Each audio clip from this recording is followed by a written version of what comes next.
성경은 사도신경입니다.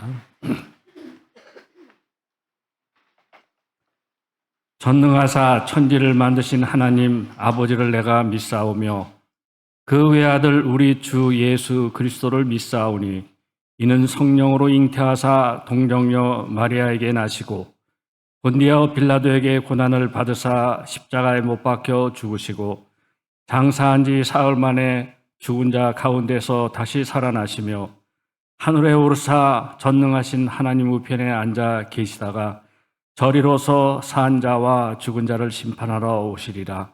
성령을 믿사오며 거룩한 공회와 성도가 서로 교통하는 것과 죄를 사하여 주시는 것과 몸이 다시 사는 것과 영원히 사는 것을 믿사옵나이다. 아멘. 이 시간은 담임 목사님께서 나오셔서 사도신경이라는 제목으로 말씀을 선포해 주시겠습니다. 기도하십니다.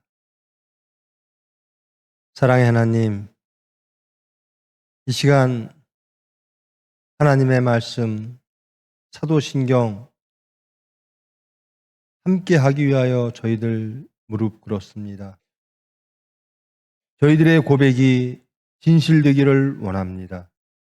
저희들의 믿음이 하나님 앞에 연락되어지기를 원합니다. 이 시간 은혜로 찾아오사 주님의 뜻을 이루어 주시옵소서. 예수님의 이름으로 기도합니다.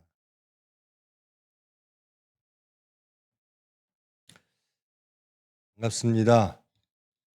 말씀으로 정말 올 24년도에는 하나님께로 더욱더 나아가 정말 예수님을 증거하고 하나님께 기쁨 드리는 여러분 되기를 축원합니다.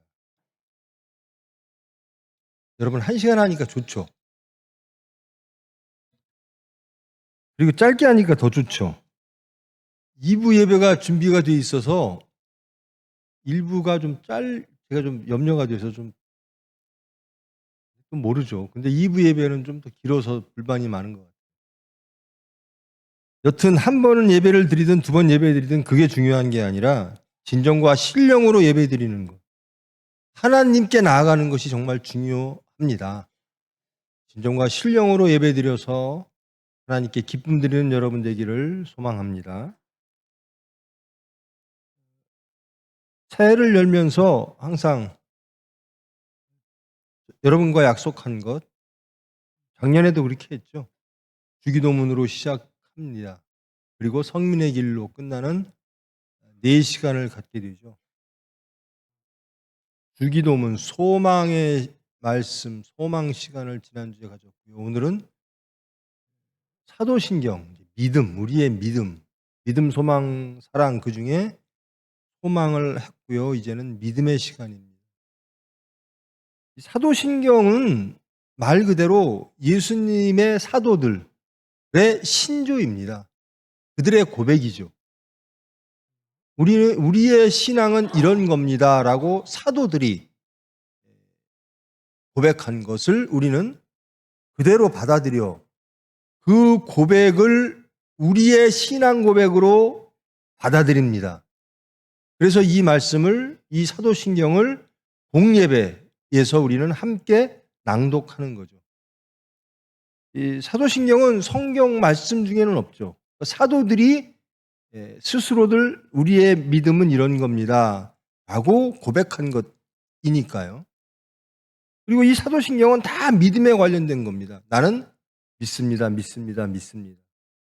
그들이 그렇게 신앙을 고백했습니다. 그리고 우리는 그 신앙 고백을 우리의 고백으로 받아들여 지금 이 시간 매일 공예배 때마다 우리의 신앙 고백으로 이 사도신경을 낭송하는 겁니다. 여러분, 사도신경을, 그러니까 공예배 때 주기도문, 이미 저와 여러분은 사도신경, 이 예배 중에 사도신경을 했고 주기도문을 했습니다. 이 믿음에 관련된 부분, 우리의 신앙 고백을 이렇게 했습니다. 이것은 우리의 고백은, 우리의 신앙 고백, 이것이 우리의 정체성인 거죠. 나는 이런 사람입니다. 우리 교회는 이런 교회입니다. 우리 예수 공동체, 하나님의 공동체는 이런 고백을 하는 공동체입니다. 그리고 우리는 이것을 믿고 사는 사람들입니다 라고 사도들이 고백했던 것을 받아들여 그 고백을 나의 고백이라고 고백하는 거죠. 즉 사도들의 고백을 나는 믿습니다. 그 사도들이 믿었던 그 모든 것들을 저도 믿습니다. 사도신경으로 저와 여러분은 우리의 신앙을 세상에 고백하고 하나님께 고백한 것입니다. 그러므로 이 사도신경은 매우 중요하죠. 여러분들이 정말로 사도신경을 우리의 신앙 고백으로 받아들이고 고백을 하셨다면 여러분의 신앙은 이와 같아야 될 줄 믿습니다. 근데 이 사도신경이 공교회의 예배에서 반드시 해야 되는가? 그런 법은 없습니다. 교회에는 말씀이 있고요. 또 교회의 전통이 있죠. 교회 전통이라는 것도 많이 바뀌었습니다. 초대교회가 있었고 나중에 기독교가 공인을 받아서 로마로부터 국교로 인정받은 이후에 캐톨릭에서 예배 형식이 있었고요. 그리고 종교 개혁을 통해서 이제 개신교가 나오면서 또 새로운 예배 형태가 나오는 거죠. 반드시 사도신경이 공예배에 있어야 되는가? 그건 성경에는 없는 이야기죠.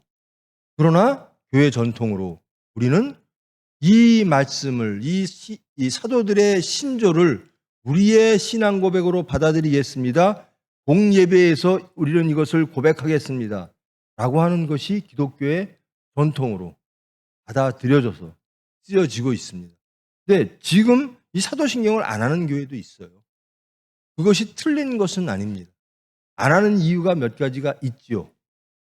그럼에도 불구하고 일반적으로 정통 복음 주의 교회에서는 이 사도신경을 여전히 우리의 신앙 고백, 우리 교회의 신앙 고백으로 받아들여 고백하는 예배를 드리고 있습니다. 습관적으로 사도신경을 외우시죠. 그런데 이것은 우리의 신앙 고백입니다. 나는 이런 사람이고요. 세상에 나는 이렇게 알려지기를 원하고요. 하나님이 저를 이렇게 알기를 원합니다. 나는 이렇게 살겠습니다.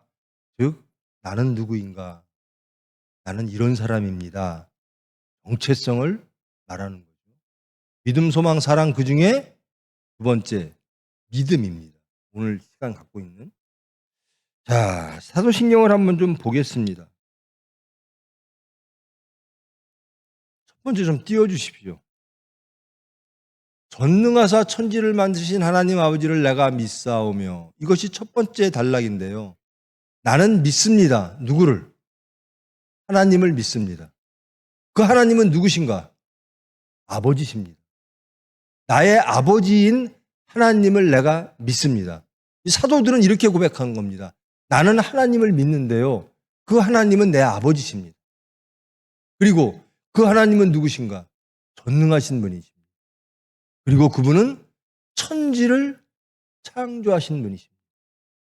그러니까 모든 생사화복을 주장하시고 모든 창조를 다 이루시고 그리고 그 우리의 생명까지도 모든 생사화복 그리고 우리의 사랑, 용서 이 모든 것 그 모든 것을 주장하시는 전능하시는 그 하나님이 나의 아버지임을 나는 믿습니다. 이것이 첫 번째 성부 하나님에 대한 고백입니다. 여러분 전능이라고 할 때요. 어떤 것들이 떠오르십니까? 전능하다. 그러면 전능. 저 사람은 능력이 이런 부분에 있어. 그렇죠. 자신을 봐도 그렇고 누구를 평가할 때 그렇고 저 사람은 참 저런데 참 능력이 있네. 근데 하나님은 전능하신다라는 거예요. 모든 부분에서 완벽하게 능력이 있으시다라는 겁니다. 여러분 그러면 그 하나님은 여러분에게 어떤 능력으로 다가오시기를 원하십니까? 우리가 하나님을 이 성경을 읽고 하나님을 이해할 때요. 근본적으로 그 지역 혹은 우리를 둘러싸고 있는 뭐 등등 도덕성, 도덕관념 혹은 우리의 삶의 관습 이런 것들을 토대로 하나님을 이해하려고 해요. 그래서 전능하신 하나님 그러면 우리가 생각하는 그 능력, 예를 들어 가장 쉬운 게 뭐죠? 기사이적, 뭐 병 고쳐주고 뭐하고 혹은 홍해를 가르고 성경에서 나오는 그게 능력일 거다. 그래서 나는 하나님한테 능력이 하나님에게 나갈 때 내가 이루기를 원하는 내가 필요한 것들을 채워주시는 근데 그것은 우리가 할 수 없는 것, 내가 할 수 없는 것 그것을 해주시는 능력의 하나님 이렇게 나가는 경우가 많죠. 근데 여러분 신앙이 장성할수록 정말 하나님의 능력은 무엇인가 거듭나는 거죠. 그것은 여기서 창조를 고백을 합니다. 천지의 창조주이신 나의 아버지 하나님을 나는 믿습니다. 그런데 거듭나고 내가 새로운 사람 되는 것, 옛사람에서 새사람 되어지는 것, 내 가치가 새로운 가치로 변하는 것, 내 삶의 형태가 혹은 삶의 모습이 완벽하게 능력이 되어 새로운 삶으로 바뀌어지어 다른 사람들조차 혹은 세상의 질서를 하나님의 질서로 대치시키는 그런 사람으로 그런 환경으로 바뀌는 것 이것이 가장 큰 능력인데요. 우리는 전능하신 하나님이라고 고백할 때 우리가 필요한 것을 해주시는 하나님으로 다가갈 때가 많다라는 거죠. 이 사도들은 전능하신이라고 고백할 때 뭐 어떤 의미로 고백을 했을까? 하나님은 전능하십니다. 첫째, 이 사도신경은 사도들이 고백한 거기 때문에요. 사도들은 누구죠? 예수님과 공생애를 함께 했든지 혹은 바울처럼 혹은 바라바처럼 나중에 예수님에 의하여 예수님의 영으로 인하여 혹은 현년으로 인하여 직접 사도로 임명받은 자들의 고백이기 때문에 예수님에 집중할 수밖에 없는 겁니다. 사도들의 고백이니까요. 그런데 그 사도들은 예수님을 중심으로 놓고 하나님을 먼저 성부 하나님을 먼저 고백을 하는 겁니다. 전능하시다. 이 사도들이 전능하시다라고 했을 때 어떤 것을 전능하다라고 느꼈을까?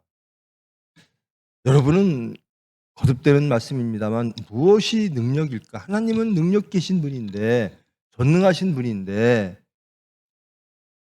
그 하나님의 능력 중에 우리가 필요로 하는 능력은 뭘까? 나에게 가장 큰 능력으로 다가와 주시기를 원하는 그 하나님의 능력은 뭘까? 내가 필요로 하는 하나님의 능력은 뭘까?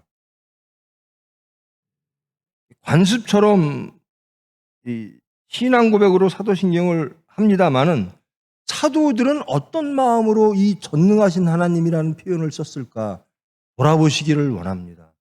이 사도들은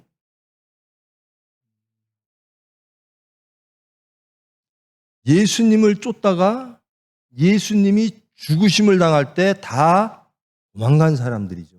세상으로부터 거부되어진 사람입니다. 그리고 예수님을 부인한 사람들이에요.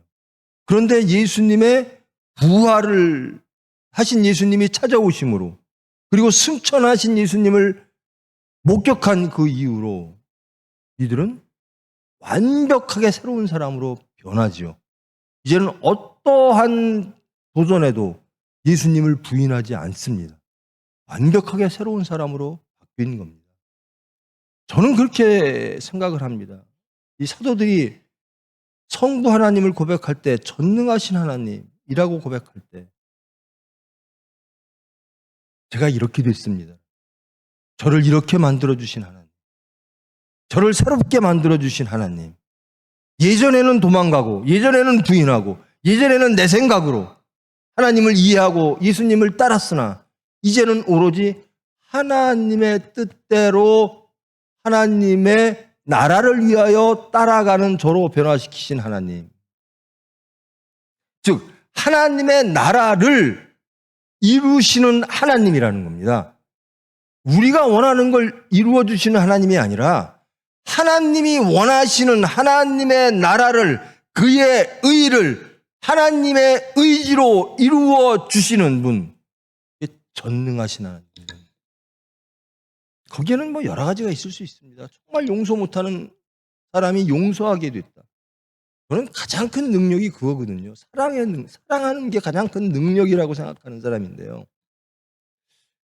이 사도신경 할 때 사도들의 마음은 어떨까? 한번 돌아가 보시기를 바랍니다. 그러면서 나의 아버지, 하나님을 아버지라고 부르죠. 예수님께서 그렇게 부르라고 하셨고, 이제는 하나님은 위에 계신 하나님이 아니라 이 세상에 내려오신 하나님. 그래서 우리가 그 하나님을 아버지라고 부를 수 있다. 그래서 하나님을, 성부 하나님을 성부 하나님입니다. 그리고 그 하나님은 창조주이십니다. 라고 고백을 하는 겁니다. 일단 이것을 확실히 해야 돼요. 여러분, 이 우주 만물을 창조하신 분이 누구죠? 하나님이라고 믿습니까? 앞으로 우리의 모든 인생을 이끌어 가시고 창조하실 분이 누구죠?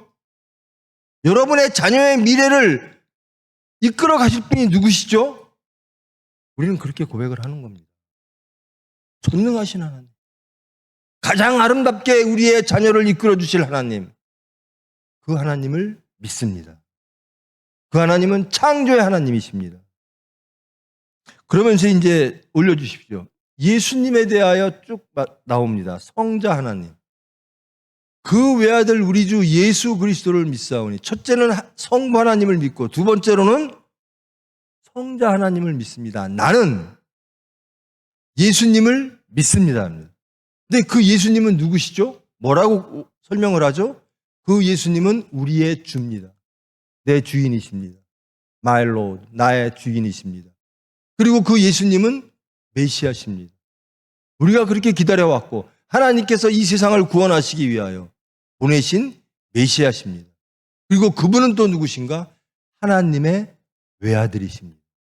그러니까 하나님의 아들이 이 세상에서 태어났다라는 겁니다. 그 하나님의 아들이 이 세상에 오셨는데 그 하나님은 우리의 주인이시고 그 예수님은 메시아십니다. 그리스도십니다. 나는 그 예수님을 믿습니다. 다음 올려주세요. 근데 그 예수님은 어떻게 태어나셨는가? 어떻게 이 세상에 오셨는가? 성령으로 잉태했다라는 겁니다. 이것은 과학을 넘는 거죠. 우리의 상식, 우리의 합리를 다 뛰어넘는 겁니다. 성령으로 잉태했다라는 것을 믿는 것, 이것은 하나님의 창조를 믿는 겁니다. 어떻게 사람이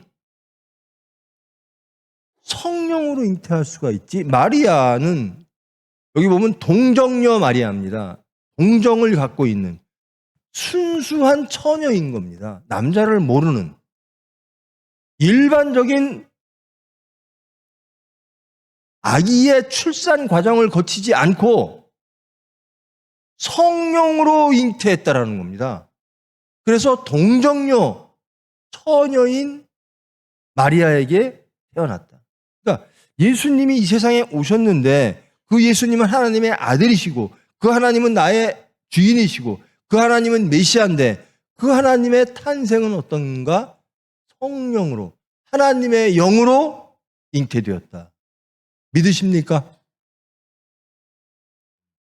그러면 이제 하나님의 창조 사건을 확실하게 우리는 믿는 겁니다. 그리고 그 예수님은 완벽한 인간이자 완벽한 하나님이십니다. 그러니까 신성과 인성을 100% 갖고 계셨던 분입니다. 즉 인간으로 성육신하신 분이라는 겁니다. 하나님이 육신으로 빌어 오셨다라는 겁니다. 그리고 그분은 어떻게 사셨는가? 공생의 기간 동안, 이 세상에 사시는 동안 고난받으셨다라는 겁니다. 본디오 빌라도에게 고난을 받으셨다. 하나님이 고난받으셨다라는 겁니다. 누구를 위해서? 죄인들을 위해서.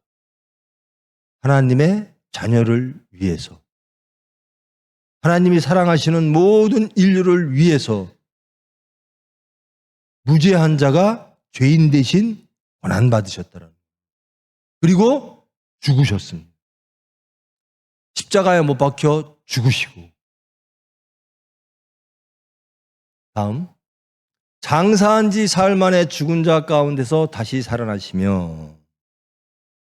여러분, 이 말씀 때문에 이 사도신경에 대한 논쟁들이 참 오랜 세월 지금까지도 있습니다. 그래서 사도신경을 공예배에서 세탁하지 않는 경우도 있는데요. 우리 사도신경 보면 장사한 지 이렇게 돼 있죠. 근데 다른 이제 헬라어에도 그렇고 영어 성경에도 그렇고요.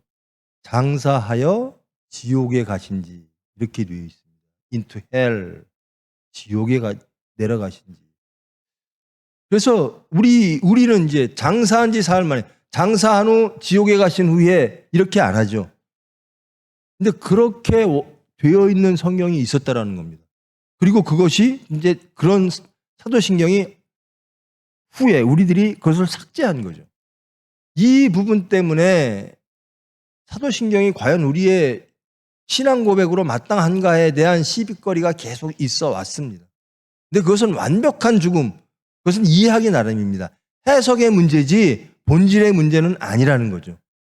장사한 지 사흘 만에 죽은 자 가운데서 다시 살아나시며, 즉 하나님은 성령으로 창조하신 예수님, 그리고 다시 살아나시며 죽은 자를 재창조하신 하나님, 그 예수님은 하나님으로 인하여 창조되었고 하나님으로 인하여 재창조되었다라는 겁니다. 성령으로 태어나셨고 죽은 자 가운데서 다시 살아나셨다라는 겁니다. 성령으로 잉태했다라는 것도 일반적인 합리로는, 과학으로는 이해가 안 되고요. 더욱더 이해가 안 되는 것, 죽은 자 가운데서 다시 부활하셨다. 이것은 재창조입니다. 이것도 이해가 안 되는 거죠. 근데 우리는 그것을 믿는 자라는 겁니다. 예수님의 성령 잉태, 그리고 예수님의 부활. 여러분, 이 가연설, 영지주의자들, 이 예수님의 말씀, 예수님의 오심을 공생애를 인정을 해요. 근데 믿지 못한 자들이 있었어요. 이 말씀이 굳이 왜 들어갔느냐? 정말 예수님이 성령으로 잉태했을까? 정말 예수님이 부활하셨을까?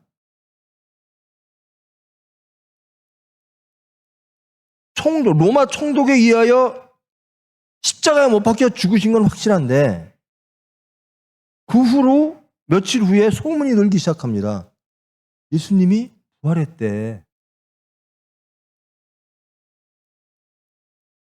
그러니까 로마 사람들은 못 믿죠. 그리고 유대인들도 못 믿죠. 그럴 리가 있나? 제자들이 그 시체를 훔쳤겠지. 그리고 부활했다라고 헛소문을 내겠지. 그럴 수밖에 없죠. 일반적으로 합리적인 사람들은. 그런데 성경은 우리에게 그렇게 말씀을 하고 있습니다. 성령으로 잉태하신 예수님, 세상에 오신 육신으로 오신 예수님은 죽으신 후에 하나님께서 부활시키셨다. 그리고 그 부활하신 예수님을 제자들은 만나보았다. 그것을 여러분 믿으십니까? 이걸 안 믿는 사람들이 있었다라는 거예요. 심지어 영지주의자들은요, 예수님이 인간 예수라고 하는 젊은이가 있는데요. 이분이 정말 하나님을 잘 믿으려고 해요. 근데 세례를 받고 나서 비둘기처럼 성령이 내려오니까 하나님의 영이 내렸어요. 그 다음부터 하나님의 말씀, 성령이 임한 자로서 하나님에 대한 말씀을 쫙 증거를 합니다. 그리고 하나님이 돌아가실 수가 있나요? 그래서 그걸 거부하는 겁니다. 육신은 죽을 수 있으나 예수님이 고난받으시고 십자가에서 죽기 전에 오신 성령은 떠나셨고 하늘로 올라갔고 인간의 육체의 몸을 비린 예수라고 하는 인간은 죽었다. 그래서 우리는 그러면 성령이 오신 예수님이 하신 일은 무엇인가? 우리에게 지식을 알려준 것이다. 영지주의, 가연설 뭐 등등이 막 나옵니다. 근데 이 제자들은 확실하게 말하는 겁니다. 아니다. 예수님은 우리가 함께 있었는데 예수님은 부활하셔서 우리에게 오셨다라는 겁니다. 부활하셔서 우리와 함께 했어. 그리고 부활하신 후에도 우리에게 말씀을 주셨어라는 거예요. 이 부분이 정말로 이 이단의 이 논쟁 과정 중에서 매우 심각한 영지주의라든가 뭐 등등을 많이 했던 겁니다. 그러니까 사도들이 확실하게 얘기하는 겁니다. 예수님은 성령으로 창조되신 분이고 그 예수님은 인성 100% 인간으로 사셨고 100% 하나님으로서 부활되셔서 하나님께서 다시 살리셔서 승천하셨다라는 겁니다. 여러분 이 말씀을 믿습니까?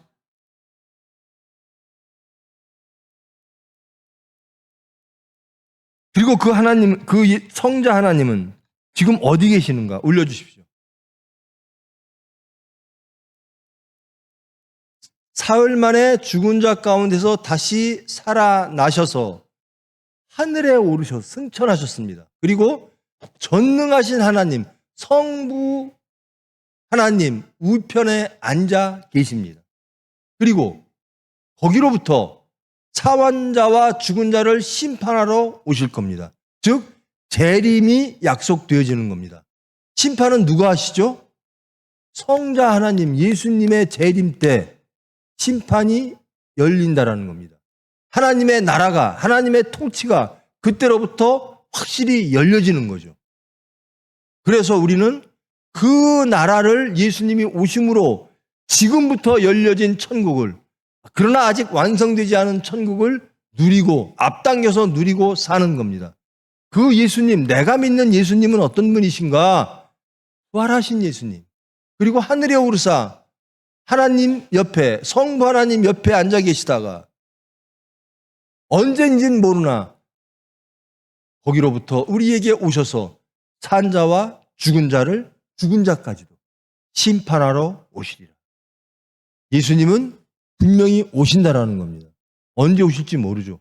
우리가 살아있는 기간 오실지 혹은 우리가 죽은 후에 오실지.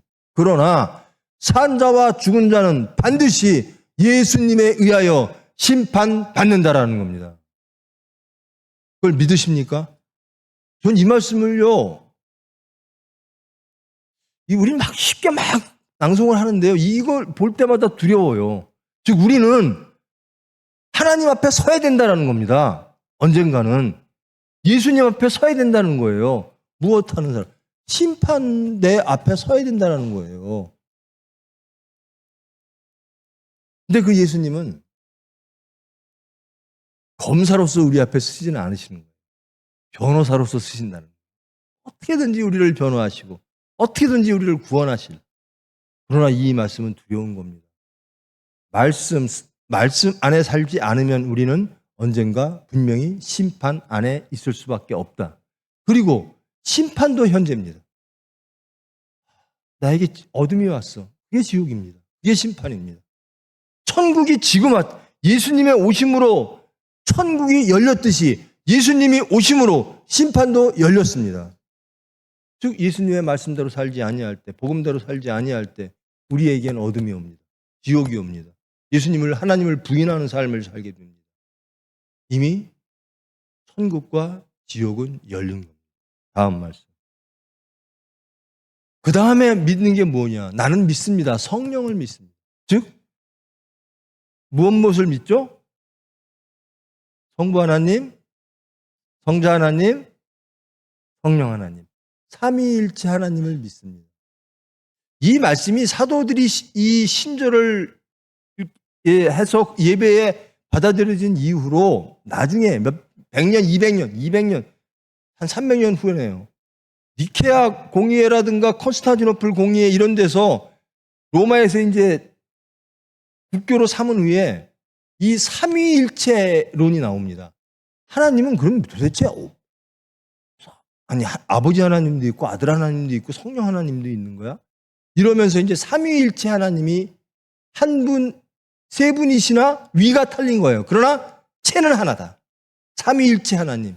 그래서 성부 하나님을도 믿고 성자 하나님도 믿고 성령 하나님도 믿습니다. 그분은 한 분이십니다.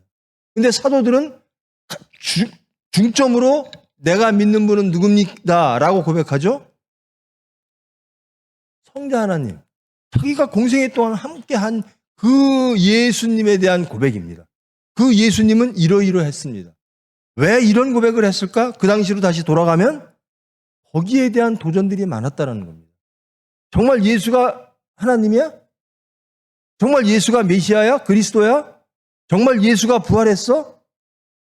아니, 우리가 저 목수 아들로 태어난 예수를 아는데 저 예수의 출생으로부터 죽음까지를 우리가 다 봤는데 근데 성령으로 잉태했다 그러고 부활했다 그래? 이런 도전들이 많았다는 거예요. 그래서 이것들을 합리화시키기 위해서 막 영지주의, 가연설 뭐 이상한 것들이 막 나오는 겁니다. 그래서 우리는 예수님, 하나님을 믿을 때 혹은 성경을 볼 때 가장 경계해야 될 것 중 하나가 이런 겁니다. 예수님이 부활이 가능해? 즉 우리의 과학 안에서 성경을 읽으려고 해요. 아니, 하나님 이렇게 잔인하게 사람들을 죽여? 하나님의 전쟁인데 우리의 도덕으로 성경 하나님을 이해하려고 해요. 하나님이 하신 것을, 성경이 말씀하신 것을 우리는 그대로 받아들여야 되는 겁니다.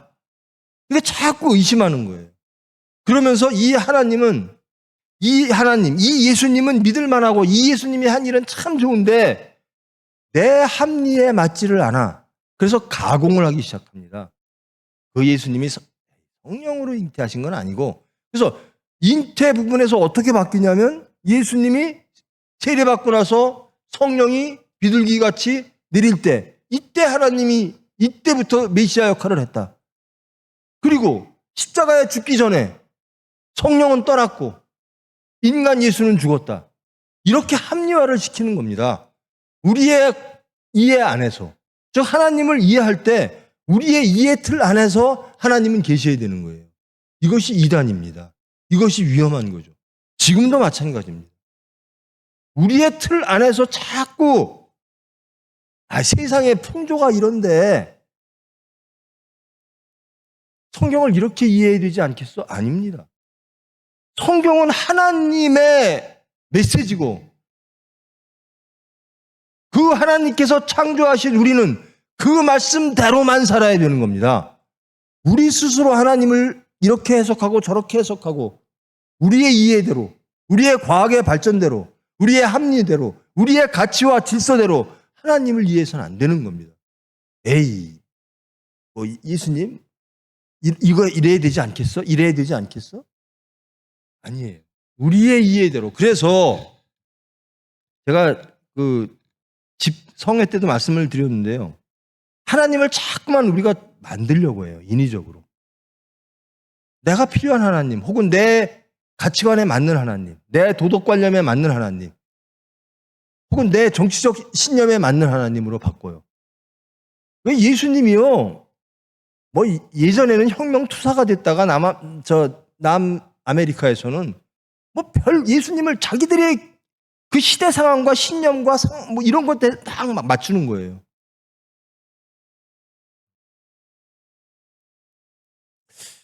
그러니까 선택적으로 예수님 말씀을 자꾸 받아들이려고 하는 게 있어요.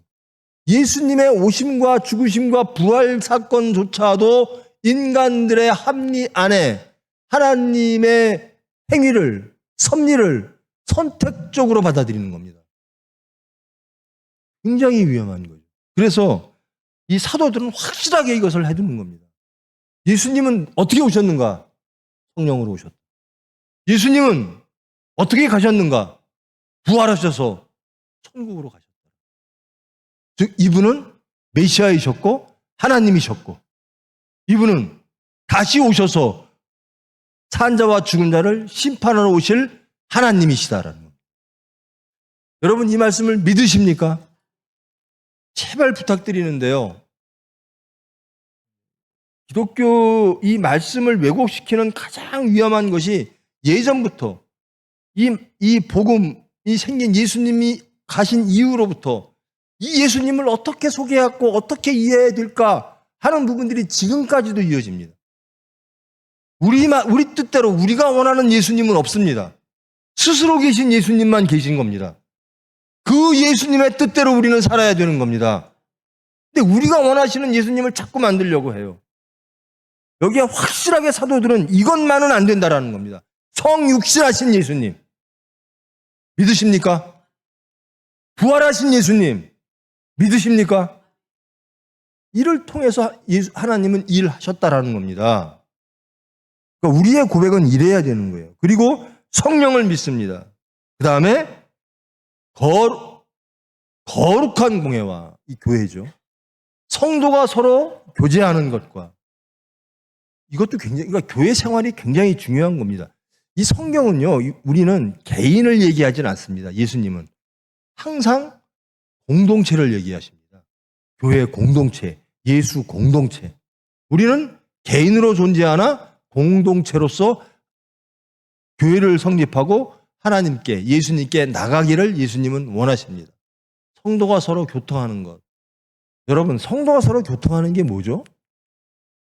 저는 이런 말씀 가끔 드리는데요. 어떤 교회를 나갈까? 예수를 믿는 사람이든 안 믿는 사람이든 저희가 있어요. 교회를 나오는 의도가 있어요. 어떤 교회를 나갈까? 막 이 교회 저 교회 다녀요. 정말로 하나님 믿고 싶고 한 분들은 말씀을 일단 보겠죠. 그리고 교회 분위기도 보겠죠. 근데 우리 교회처럼 썰렁한 게, 우리 총회 참 썰렁하죠. 누가 새로 오신 분이 와도 우리 교회처럼 막 인사 안 하는 교회 없을 거예요. 서산교회에서는요, 4년을 다녔는데 내가 누군지 모른다고. 저도 몰랐어요. 저는 총회교인인 줄 알았어요. 혹은 저분이 총회교인인가? 아닌가? 환우인가? 병원이니까요. 근데 그분이 4년 동안 계속 나온 거예요. 새벽 기도도 나오고. 근데 우리는 가서 아이고 오셨습니까? 이게 저는 그래요. 뭐라 그러죠? 교인 등록? 이런 거 권유하지 않고. 그러니까 본인이 말씀을 듣고 교우들을 보면서 내가 이 교회의 교인으로서 삶을 살아야 되겠다라고 판단될 때까지 우리 강요하지 말자. 우리 교회는 그런 분위기죠. 그러다 보니까 다른 교회들은요. 여러분 전 세계 대한민국을 놓고 보면요. 전 세계도 그럴지 모르겠는데 대한민국에서 가장 조직이 치밀한 데가 어딘 줄 아십니까? 정치 조직보다 종교 조직이에요. 교회 조직. 교회에 한번 누가 발 딱 들이밀잖아요. 그 교인은 다른 데 못 갑니다. 기성교회들은요. 철저하게 관리하고 철저하게 접근하고 철저하게 그분의 모든 것들을 육체적인 어려움을 다 도와주려고 하고 그 만민교회라고 있죠. 이단이죠. 이단으로 죽었나요, 목사가? 서산에도 만민교회가 있어요. 근데 그분은 그 사람이 만민교회를 다녀요. 근데 그분은 신앙이 있는 분도 아니고 아무것도 아니래요. 그런데 왜 다니냐 그랬더니 와서 매일 애로상 집 청소부터 다 해준다는 거예요. 애로사항이 뭐냐, 뭘 도와줄 게 없냐. 그러니까 남들은 하나도 안 도와주는데 다 말로만 뭐라 그러는데 만민교회 교인들은 와서 모든 것을 다 챙겨준대요. 그러니 안 나갈 수가 없다는 거예요, 교회. 그 만민교회. 그것이 나쁘다는 그 성도와의 그 교제가 나쁘다는 뜻이 아니라 그러면 좋죠. 근데 어떻게 해야죠? 말씀 안에서. 아무리 잘해줘도 말씀이 틀리면 다 틀린 겁니다.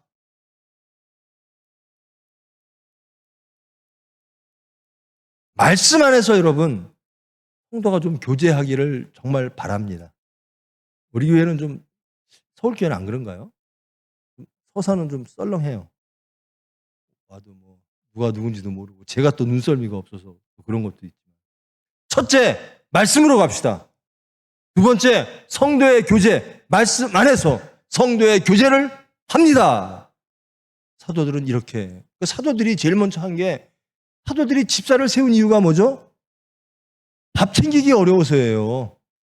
우리는 기도해야 되고 말씀 사역을 해야 되는데 사도들이 밥까지 챙겼거든요. 주일날. 그러니까 밥은 집사님들에게 맡기자. 이렇게 된 겁니다. 죄를 용서받는 것을 믿으십니까? 여러분, 여러분의 죄는 용서받는 걸 믿으시죠? 그러면 여러분이 가장 싫어하는 사람도 용서받을까요? 어떻습니까? 저 사람은 용서 안 받았으면 좋겠어. 저 사람은 도저히 용서받을 수가 없는 죄인이야. 그렇습니까? 모든 죄인은 용서받습니다. 제가 그래서 그래요. 제발 용서도 선택적으로 하지 말자. 내가 바라는 용서. 여러분, 예수 믿는 사람은요, 모든 일을 용서해야죠. 하나님은 모든 일을 용서하십니다. 믿습니까? 저 사람들 용서 안 받았으면 좋겠다라는 거, 서로들 용서 못하겠다는 소리가 대한민국에서 들끓고 있죠. 민족 간에도 들끓고 있죠. 저 민족은 용서 못해. 그러죠? 저 민족은 용서 안 할수록 애국자예요. 그게 말씀과 맞습니까? 저 민족은 미워할수록 올바른 사람이야. 이게 말씀과 맞습니까? 아니에요. 용서받지 못할 인간은 아무도 없습니다. 용서받지 못할 민족은 아무도 없습니다. 사도 바울의 삶이 뭐냐? 이방인을 위한 선교사입니다. 그 이방인은 누구였는가? 이스라엘 백성의 박해자들이었어요. 그들을 위해서 예수님은 오셨다라고 외치는 겁니다. 너희들 구원받아라. 이게 사도신경입니다.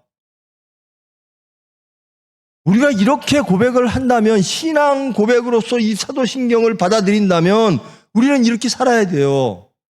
이게 우리 교회의 공동체로서 하나님께 드리는 고백이어야 됩니다. 그리고 세상에 보여지는 우리의 정체성이어야 된다는 겁니다. 민족뿐만 아니라 대한민국 국민들끼리도 서로 용서 못해요. 처자는 용서하면 안 돼. 하나님이 용서하시겠다는데 인간들이 용서하시면 안 된다라고 얘기해요. 처자는 안 됩니다.